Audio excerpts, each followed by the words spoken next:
দেখো বন্ধুরা, আজ থেকে শুরু করবো অ্যাক্টিভিটি 6। এখানে ট্রু ফলস করতে হবে আর সাপোর্টিং স্টেটমেন্ট দিতে হবে। কি বলেছে না, people of England were unhappy during Arthur's rule.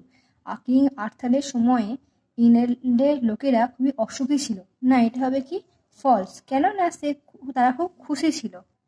এই সাপোর্টিং স্টেটমেন্টটা হবে, দেখো এখানে, king Arthur good gift piece and prosperity to England. ইংল্যান্ডের প্রজাদেরকে খুব শান্তি আর দিতে পারতো, ঠিক আছে।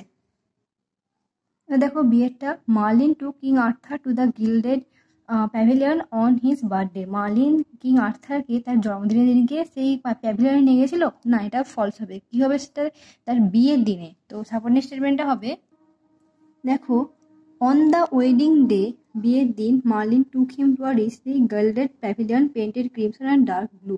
তার বিয়ের দিনকে মার্লিন তাকে নিয়ে গেছিল সেই খুব সজ্জিত প্যাভিলিয়নটার মধ্যে, তা কাছে, যেটা কিনা রংটা ছিল ডিপ নীল আর রক্তাভ লাল তাঁবুটাতে, ঠিক আছে।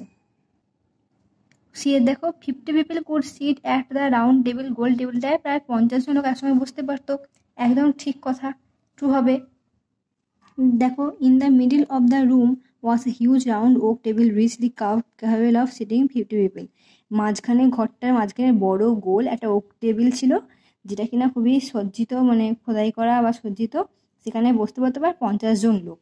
ওকে, এবার দেখো শেষেরটা, the goodness and the kindness of the knight were known for all over the country. তাই ভালো, সততা এবং যে দয়ালুতা তাদের যোদ্ধাদের গোটা দেশে ছড়িয়ে পড়লো। হ্যাঁ, একদম ট্রু।